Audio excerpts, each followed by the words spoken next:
গল্পটার নাম কালো পাথরের বাড়ি। কুড়িগ্রামের এক অজপাড়া গ্রাম দমদমা। সেখানে ছিল একটা পুরনো পরিত্যক্ত জমিদার বাড়ি। লোকে বলতো ওটা কালো পাথরের বাড়ি। দিনের বেলাতেও কেউ সাহস করে কাছেও যেত না, আর রাত হলে চারদিক নিস্তব্ধ, এমনকি কুকুরও ডাকত না।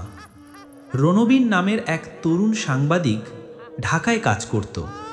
সে ভূতের গল্পে বিশ্বাস করত না। একদিন মামার বাড়ি বেড়াতে এসে এই বাড়ির গল্প শুনে সে ঠিক করলো প্রমাণ করতেই হবে সবই গুজব। এক রাতে সে টর্চ আর ক্যামেরা নিয়ে ঢুকে পড়ল কালো পাথরের বাড়ির ভিতরে। দরজা ভাঙা ছিল।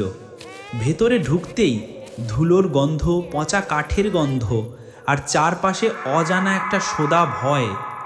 দেয়ালে ঝোলানো ভাঙা আয়না, ছাদের নিচে ঝুলে থাকা চুলের গোছা। রণবীর ভয় পেলেও থামল না। এক ঘরে সে দেখতে পেল এক বুড়ি বসে আছে, মাথা নিচু করে, চুল সাদা, চোখ টকটকে লাল।